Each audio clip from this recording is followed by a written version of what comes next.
Gavin Knoblock, a name whispered among Pokemon fans, a name synonymous with Charizards, Pikachus, and epic battles.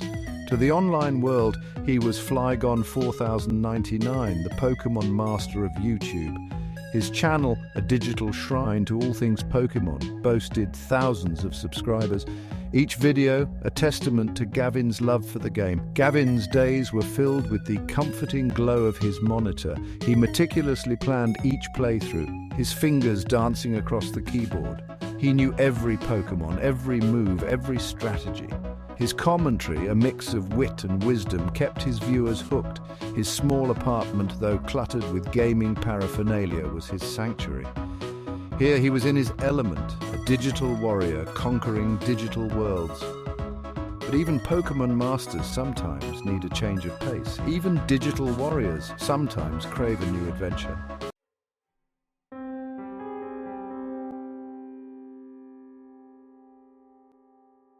Enter Horroresh, Gavin's longtime friend and fellow YouTuber, a mischievous grin perpetually plastered on his face.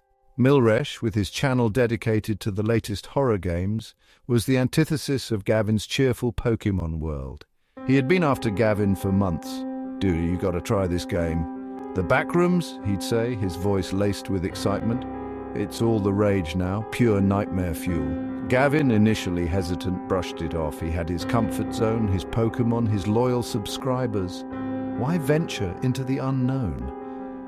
But Horroresh was persistent. He sent Gavin links, shared terrifying screenshots, and regaled him with stories of sleepless nights. Gavin, his curiosity piqued, finally caved. He decided to give the Backrooms a try, just for a laugh, just to appease his friend. Little did he know this decision would change his life forever. This innocent foray into the digital abyss would lead him down a path he never expected. A path paved with fear, uncertainty, and the chilling reality of the Backrooms.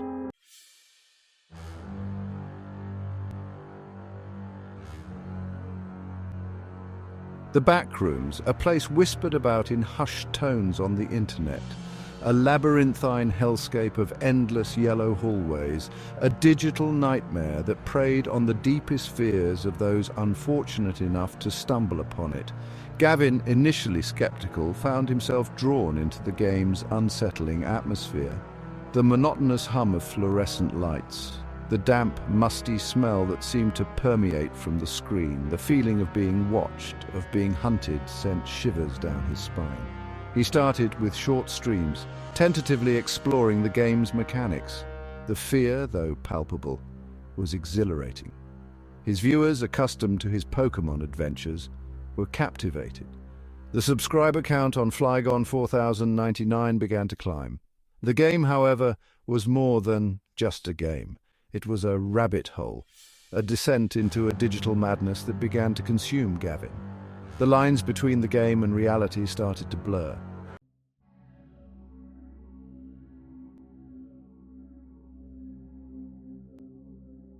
The night was like any other.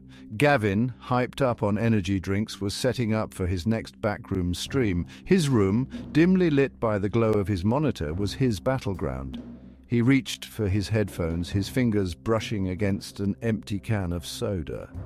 The can toppled over, rolling towards the back of his desk. As Gavin leaned over to grab it, his foot caught on the cable jungle beneath his feet. He stumbled, his balance lost.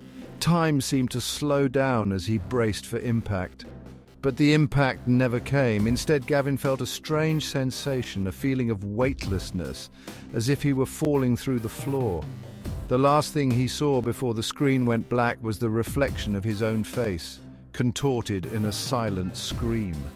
A scream that echoed not in his small apartment, but in the endless, empty corridors of the Backrooms.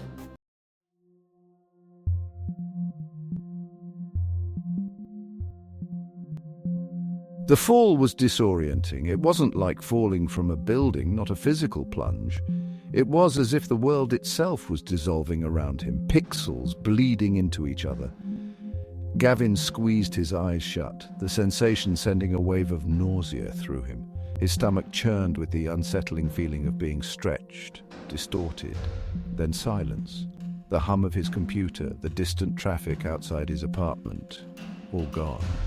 An unsettling, absolute quiet pressed against his eardrums. He opened his eyes, heart pounding against his ribs like a trapped bird. Gone was the familiar warmth of his room, the glow of his monitors. He was surrounded by yellow, not just any yellow, but a specific shade, a sickly pale yellow that seemed to absorb all other colors. It was the yellow of cheap office buildings, the kind that whispered of forgotten projects and endless workdays.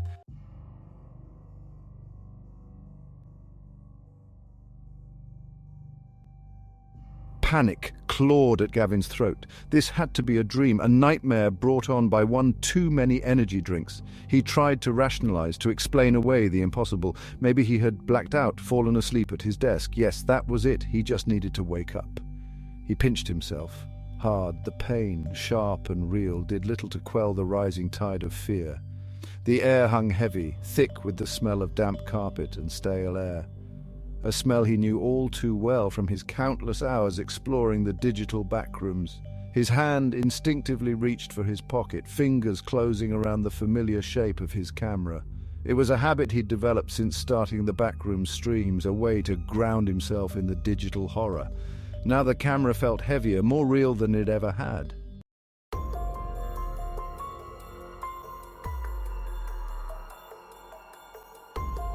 He flipped the camera on, the small red light a beacon in the oppressive yellow.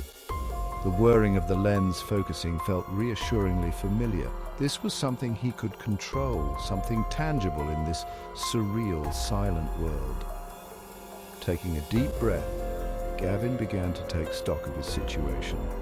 He was dressed in his usual streaming attire, sweatpants, a faded Pokemon t-shirt, and a pair of worn-out slippers. Not exactly ideal attire for a nightmare, digital or otherwise. His pockets yielded little comfort. His phone, its screen dark and lifeless, a crumpled energy drink can, and his wallet containing a pathetically small amount of cash. He was trapped, alone in what felt like a twisted reflection of the game he had so readily embraced.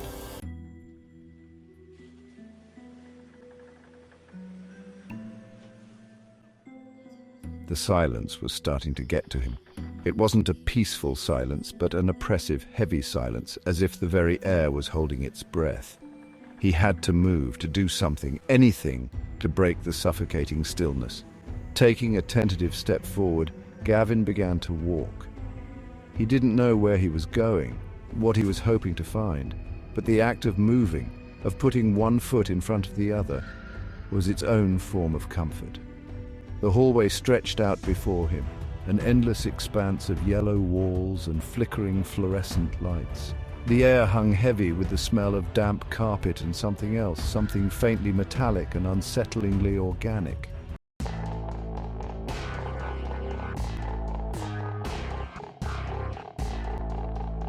He ran his hand along the wall, the wallpaper rough beneath his fingertips. It felt real, tangible. This wasn't the smooth digital texture of the game. This was something else entirely, something worse. As he walked, he started to notice things he hadn't before. Subtle details that sent shivers down his spine. Scratches on the walls, too deep and deliberate to be accidental. Faint sounds, whispers and rustling coming from just beyond the reach of the light. The fear which he had initially tried to rationalize began to solidify into a cold, hard knot in his stomach. This wasn't a dream. This wasn't a game. This was real, and he was all alone.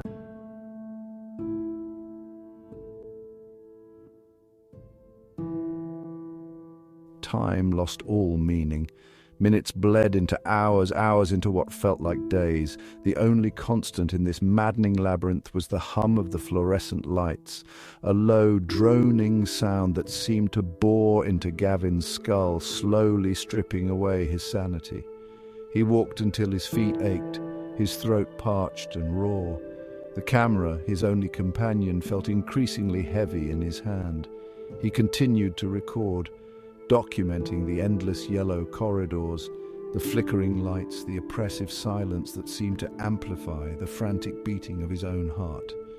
His initial terror had given way to a dull, aching despair. The Backrooms, once a source of digital thrills, had become his prison, a prison of his own creation.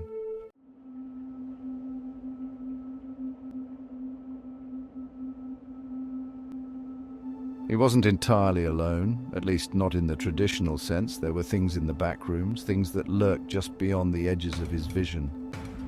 Things that whispered his name in the static hum of the lights. He'd catch glimpses of movement out of the corner of his eye.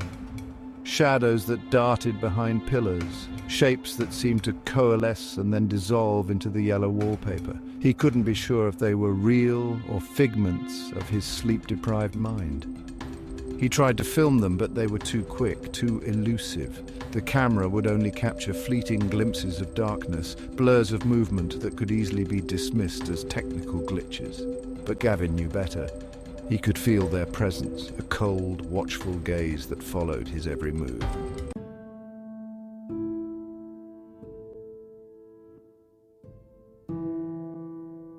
Hunger gnawed at his stomach, a constant, dull ache. His energy drink was long gone, the can discarded in a corner that looked exactly like every other corner he had passed. He searched desperately for any sign of food, water, anything to sustain him. Once he stumbled upon a vending machine, its metal frame a beacon of hope in the endless yellow, but it was empty. Its glass front shattered, the remnants of snack wrappers scattered on the floor like cruel, taunting confetti. He tried to convince himself that it was all a dream, that he would wake up in his bed, the hum of his computer a comforting lullaby. But the gnawing hunger, the bone-deep exhaustion, the ever-present smell of damp carpet all served as cruel reminders of his reality.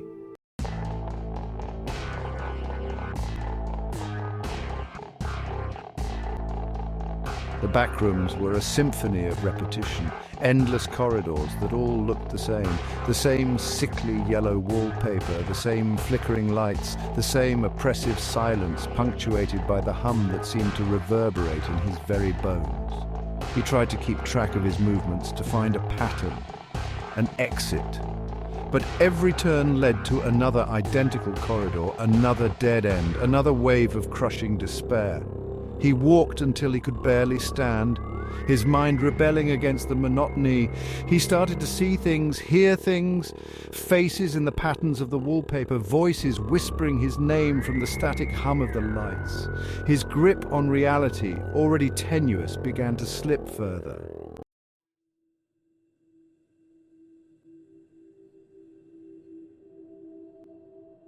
Just when he was about to give up hope, to surrender to the maddening embrace of the Backrooms, he saw it. A faint light, different from the harsh glare of the fluorescents. It flickered in the distance, a tiny beacon in the endless yellow. He ran towards it, his heart pounding with a mixture of hope and trepidation. As he got closer, he realized it was coming from an open doorway. A doorway he could have sworn wasn't there before. He paused at the threshold, his hand hovering over the camera. This could be it, a way out, or it could be another trick, another cruel joke played by the labyrinthine entity that held him captive.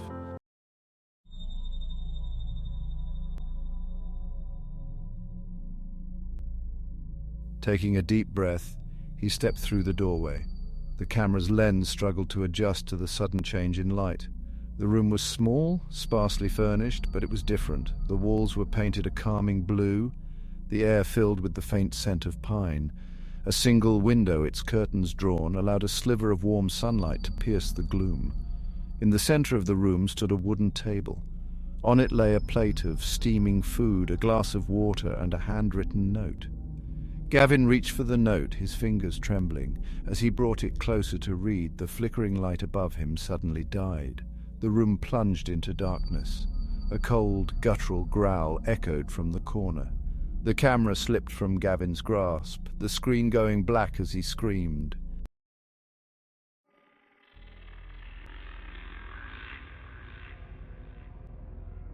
Darkness, absolute and suffocating. The humming was gone, replaced by a silence so profound it felt like a physical presence. Gavin lay on the cold, hard floor, his heart hammering against his ribs.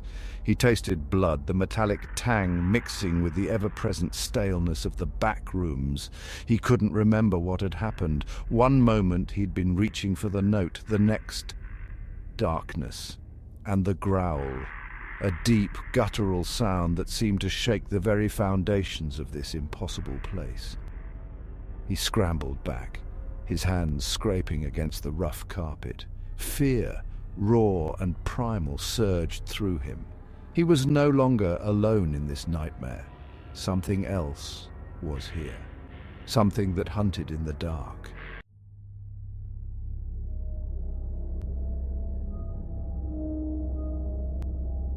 Section 2, a symphony of screams. Then he heard it again, the growl, closer this time, followed by a shuffling sound. It was approaching, circling him in the darkness.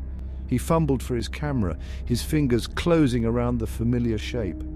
The red recording light flickered back to life, a tiny beacon in the suffocating blackness.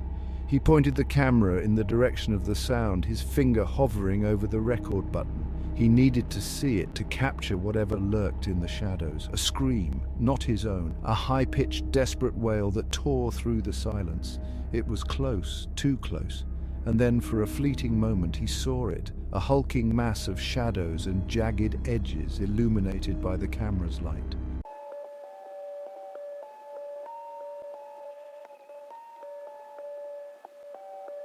Section 3. Deeper into madness.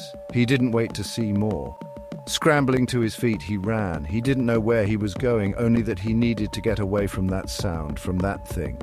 The camera bounced against his chest, the red light casting a disorienting strobe effect on the endless yellow corridors. He ran until his lungs burned and his legs screamed for mercy. The growl pursued him, echoing through the labyrinth, a constant reminder of the unseen horror that hunted him. The back rooms seemed to twist and turn around him, the endless corridors becoming a dizzying maze designed to break his spirit. He was lost, utterly and completely lost, in a place that defied all logic, all reason.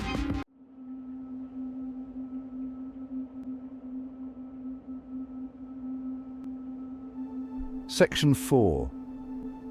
The Shifting Labyrinth. He stumbled into a large open space, the ceiling disappearing into the darkness above. The air was thick with the smell of mildew and something else, something sickly sweet and metallic. He shone his camera light around the room, his heart sinking as he realized the truth. There was no escape. The room was surrounded by walls, the familiar yellow wallpaper stretching out in all directions. But these walls were different.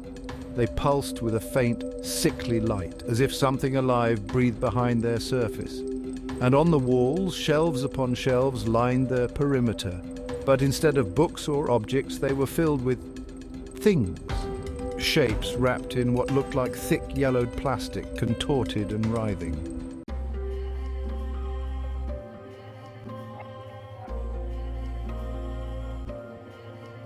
Gavin's stomach churned. He knew somehow that these were not inanimate objects. He could feel it in the pit of his being. The faintest of heartbeats, the shallowest of breaths emanating from within those plastic prisons. As he moved closer, drawn by a morbid curiosity, he heard it. A voice, weak and raspy, whispering from somewhere within the wall of flesh and plastic. "Help me," it rasped, the sound muffled by the plastic. "Please, someone help me!"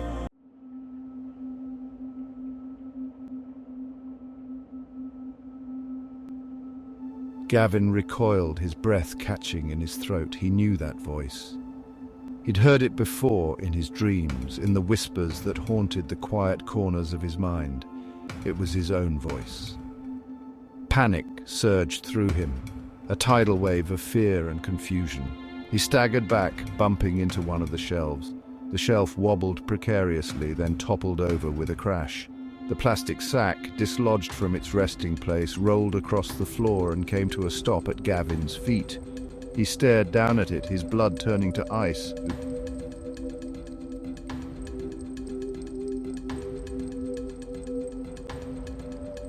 The face that stared back at him, contorted in a silent plea, was his own, but it wasn't him.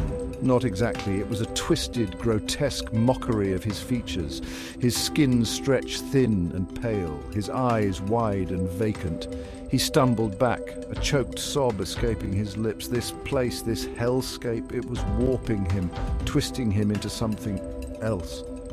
He had to escape, had to get out before he became another one of the lost souls trapped within these walls. But even as the thought formed in his mind, he knew the truth. There was no escape. The Backrooms had him now, and they would never let him go.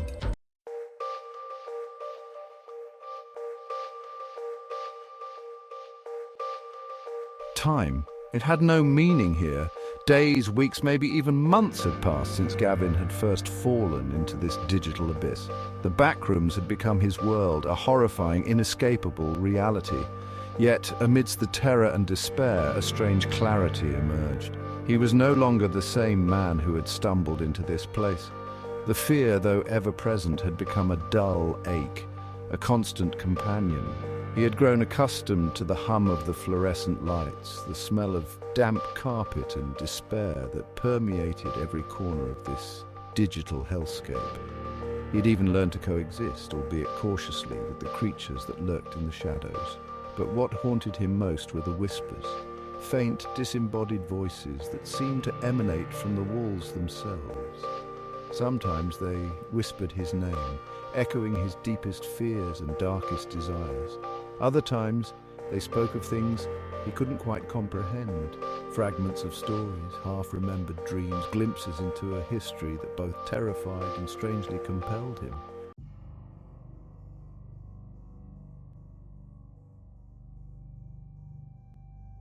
One day, deep within the labyrinthine corridors, Gavin stumbled upon a room unlike any he had encountered before. It was a library, its shelves stacked high with dusty books and decaying manuscripts. Unlike the sterile emptiness of the rest of the Backrooms, this room felt alive, buzzing with a strange energy. The air was thick with the smell of old paper and something else, something akin to ozone, a tingling sensation that prickled at the back of his neck. Drawn by an unseen force, he reached for a book, its leather cover cold and slightly damp beneath his fingertips. As he opened it, the pages seemed to breathe, the words shifting and swirling before his eyes. They spoke of the Backrooms, not as a digital anomaly, but as a place both ancient and eternal. A place where memories were stored, where lost souls were condemned to relive their greatest fears and regrets for all eternity.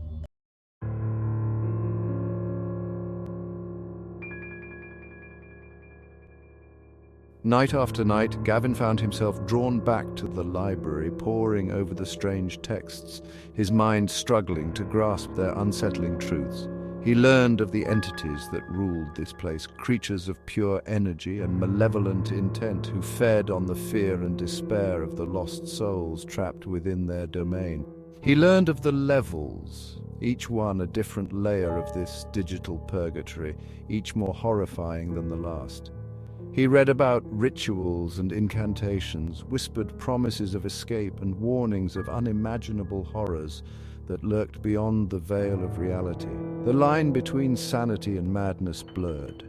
He clung to the belief that these texts held the key to his escape, that somewhere within their cryptic verses lay the answer to the riddle of the Backrooms.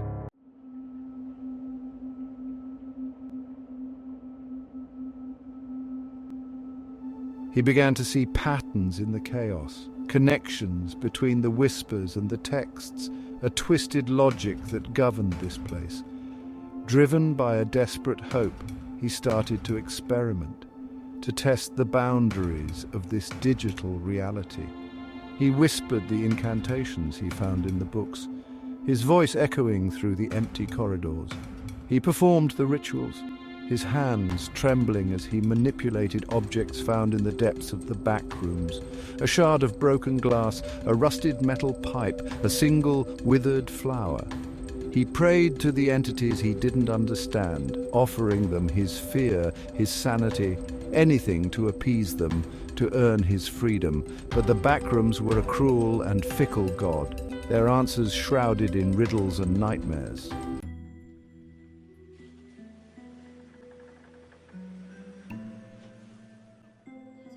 The whispers grew stronger, the voices more distinct. They no longer spoke only to him, but through him, using his voice, his memories, to weave a tapestry of madness and despair. He began to see others, lost souls drawn to his rituals, their faces pale and drawn, their eyes reflecting the same unsettling light that pulsated from the walls.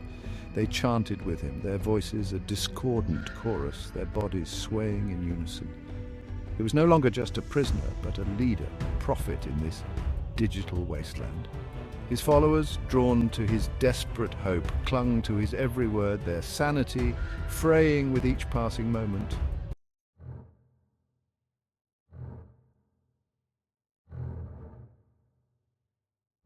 One night, as Gavin led his congregation in a particularly fervent ritual, the air crackled with energy. The walls seemed to warp and twist, the familiar yellow wallpaper peeling away to reveal a blinding white light. A figure stepped out of the light, its form shifting and swirling, its voice a chorus of whispers that resonated deep within Gavin's soul. It spoke of his desires, of his fear, of the power he now wielded. It offered him a choice: stay and rule this place, his every whim granted, his every desire fulfilled, or leave to return to the world he once knew, his memories intact but forever changed by his time in the backrooms. The camera, his constant companion, lay at his feet, its red light blinking, urging him to document this moment, to bear witness to his choice. But as he reached for the camera, his hand hesitated. What awaited him on the other side?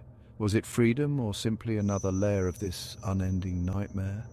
The whispers offered no answers, only the echo of his own beating heart, a frantic rhythm that mirrored the impossible choice before him.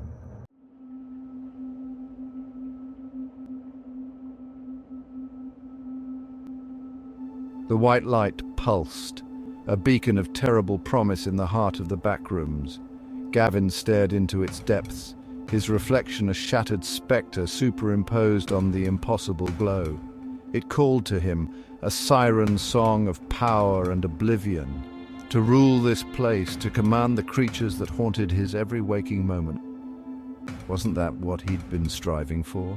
To conquer the digital abyss, not with keyboard commands and witty commentary, but with a power born of the backrooms themselves?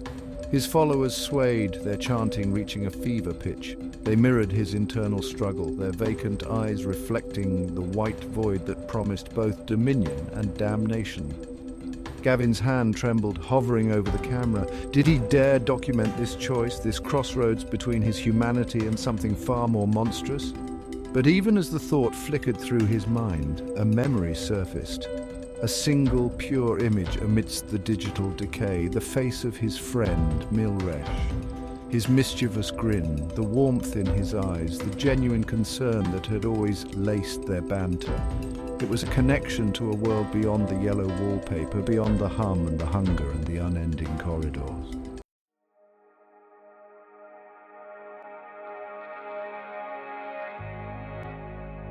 With a gasp, Gavin tore his gaze from the white light. It pulsed once, angrily, then receded, pulling the figure and its impossible promises back into the depths from whence it came. The chanting faltered, his followers collapsing in on themselves, their forms dissolving into flickering static and dust. Silence descended once more, heavier, more final than before. The camera lay at his feet, its red light a steady pulse in the gloom. Picking it up, Gavin aimed it at the last vestiges of the white void, his finger trembling on the record button. He knew deep down that there was no escape, not truly. The backrooms were a part of him now. Woven into the fabric of his being, he pressed record, the camera whirring to life. This was his story now, his burden to bear. He would document his journey, his descent into the heart of the digital unknown. Perhaps somewhere out there, beyond the static and the screams, someone would find his footage, would hear his tale, and maybe, just maybe, they would heed his warning, to resist the allure of the unknown, to cherish the connections that bound them to the world of light and laughter, to never ever stumble into the backrooms. The camera's red light blinked, a single unwavering eye in the endless yellow, recording the truth that echoed within the silence. The backrooms had claimed him, but his story, his warning, that would live on.